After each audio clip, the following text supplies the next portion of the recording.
Sam, want to change gears on you here before we get you out of here. Obviously, some, I think to most, pretty surprising news last night out of Creighton with Coach Booth moving on and Brian Rosen taking over the program. Yeah. I guess from your standpoint, I know sometimes as people in the media or especially with you real journalists over there at the Omaha World Herald, unlike me and DB, that sometimes you get a little heads up. Speak for yourself. Fine, just me. Sometimes you get a little heads up on these things before they happen. I guess kind of at what point did you guys have an idea that something was going on, and have you been able to sort of figure out why now?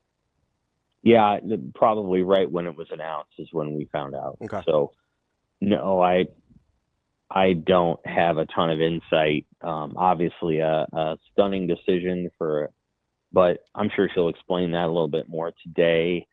You don't expect that on a Sunday night during spring camp, but that's the decision she made. She's had an incredible career. You always want to try to leave something better than you found it. Well, not only did she leave something better than she found it, she created it from the ground up. Mm-hmm. And so she leaves Creighton having built one of the best programs in the country.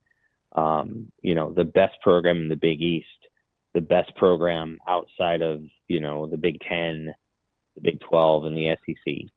A program that can sustain and can continue to achieve and excel, and just an extraordinary achievement and effort that she's put in, and she deserves all the accolades and all the rest. What I'll say is that she was so respected within that athletic department that even though I understand she's going to stay on as a fundraiser, it's still somebody that you really want to have in that room and in that department. And so, she'll be missed as a leader as well. It won't surprise me if she goes into leadership development, because I think that's something that she probably does as well as any coach in the state.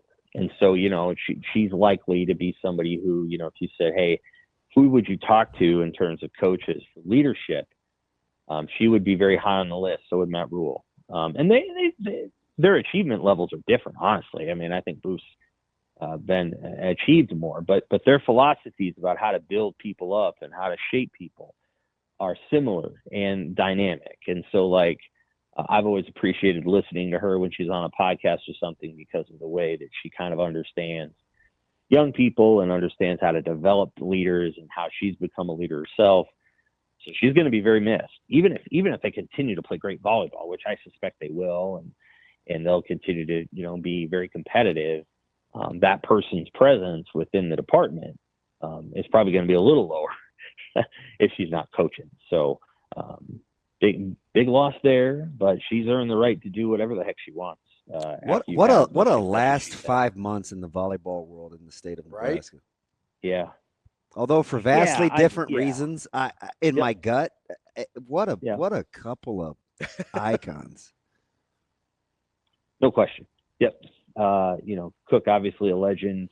Well, he spoke Friday. He spoke Friday night, and that's right. No coincidence why he wins.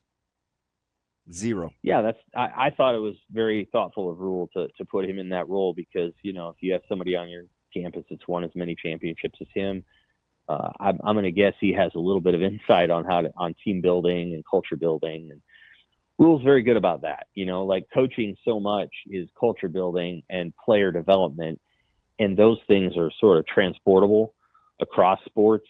Obviously, there are X's and O's, and I'm sure they spent lots of time in the coaches' clinic talking about those things. But coaches need inspiration too, and they need to know how to reach people.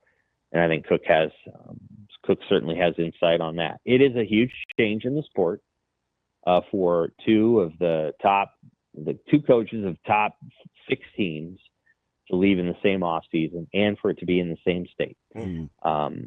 Obviously, it's going to be a big change for both programs, and it's probably a little less at Creighton because Rosen's already been there, but he has also not necessarily had as much time as Busboom Kelly has to sort of be in that role. So she took the job a couple of months ago, and I think that's probably been a little bit more of a ramp. And so Rosen's going to have to become the head coach now, and that's a change. So each program's got a little bit of an adjustment to make. And honestly, I think on the court, it's going to still be pretty darn good, at least in the first couple of years here, and for both programs. I think they're going to be just fine on the court.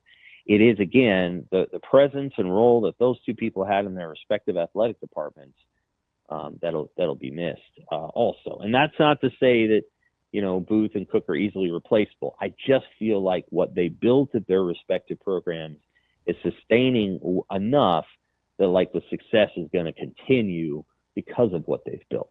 Yeah, and I know what you're saying. Like, it takes a little maturity to process it, because I get the simple versus easy. But given how much those two care about the program, you got the sense that no matter how quick or abruptly it seems to us, they've done their due diligence behind the scenes to make sure, right? KBB and Cook both think of their programs in a high enough regard to not leave it in the lurch, right? Oh yeah. No, I mean, that hasn't happened. I'm sure there'll be some continuity in the assistant staff for Rosen. There's a lot of continuity at Nebraska, obviously, with Kelly Hunter and Jalen Reyes staying on. They're slightly different programs, and I think that they hired commensurate to the programs that they are. Again, Creighton is going to continue to dominate the Big East, and I'm sure, and will continue to be very good there. Nebraska will continue to be, a force, and not just a great program, but sort of this cultural phenomenon throughout the state. And so Busby Kelly has to take some of that on too. And that's a little bit extra duty that Cook handled really well. I'll say that. He handled the phenomenon part really, really well. There's a lot of coaches that could have been like, well, I don't want this, and I don't want my team to be in the spotlight, and been a miser about it. He was not. He was very open-handed with what that program's become, and I think Busby Kelly will be too, because it had become that while she was playing there, and so she understands what it's like to be a phenomenon, the way that Nebraska volleyball's become, and we'll see if Rosen can get Creighton to a Final Four. I mean, the reality is Creighton should have been in the Final Four last year. But in my opinion, they were improperly seeded, and so they should have been a top 4 seed, as opposed to playing at Penn State on a Sunday night to go to the Final Four. I think Creighton should have been the 4 seed and should have been playing at home, and I think they would have made the Final Four if that had been the case. But that's just not the way they chose to do it. That's Sam McKewon, Omaha World Herald. Appreciate it as always, Sam. We'll talk to you next week. Thanks, Sam. All right, take care. It's a lot. There's a lot in there. Yeah, this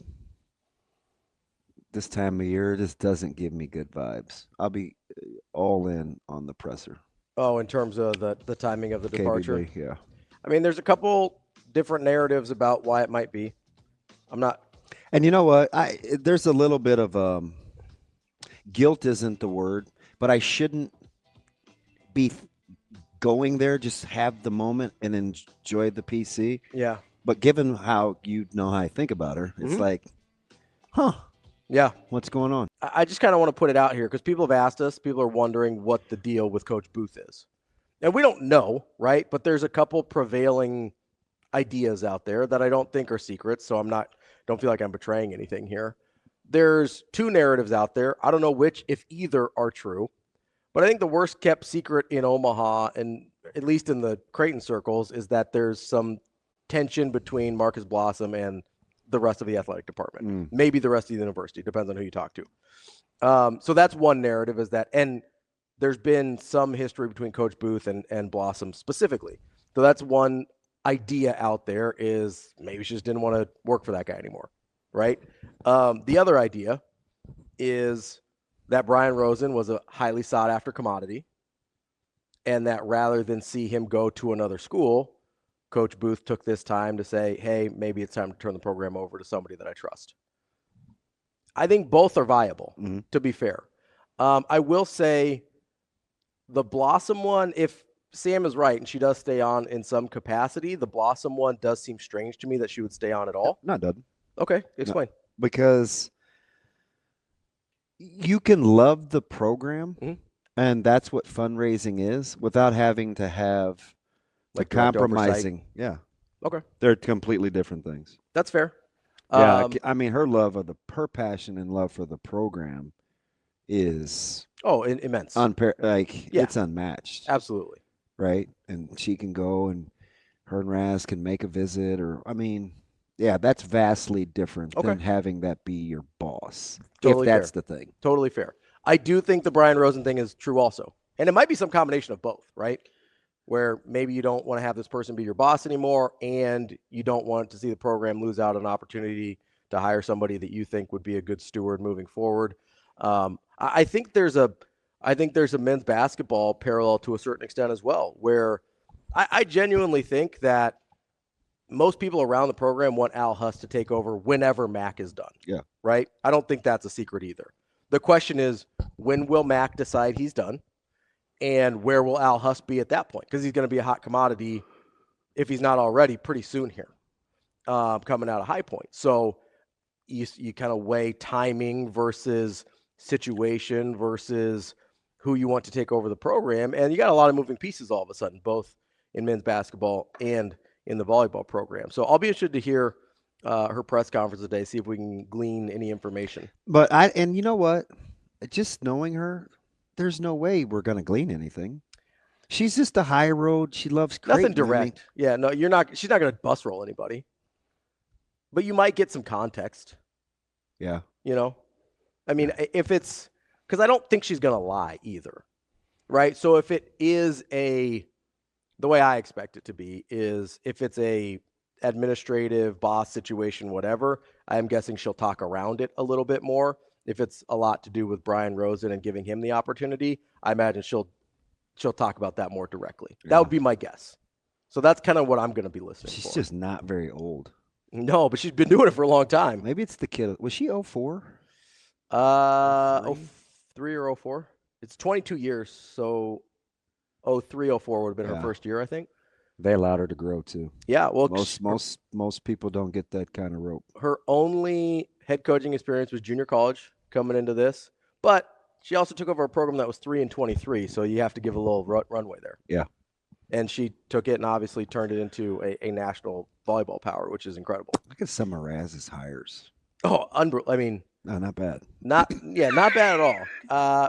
Flan, I think, was his first hire. Yeah, not bad. He went Flan, Mac, Booth. Yeah. Well, Flan, Booth, Mac, I think, in that order. And just home runs. Just 3 home runs. Yeah, not bad. That's that'll get it done. I can't remember. I think he inherited Service. Service was late 90s, which would have been Bruce, I think he inherited Service. Yeah. So can't count him on the record either way, but that's not bad. Which, by the way, it's weird to watch these or see these games or watch them and these Creighton games. See Coach Service out with his grandson. That's that's how I felt watching those guys practice going out. Like this, I'm this little kid running around trying to figure out how they practice so fast. Yeah, it's been an interesting dynamic watching Creighton baseball this season too. Yeah.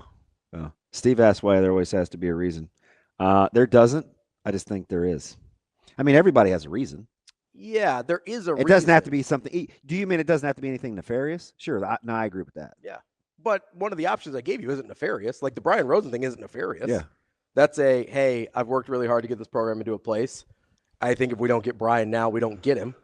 So I'd rather have that than continue on. And I think one of her kids is about to start college. Like there's lots of positive reasons it could be, right? 100%. So there's always. I just was giving my man Steve context. No, for sure. There's always a reason, though. Yeah. There's always a reason. So that'll be interesting to see what she says today.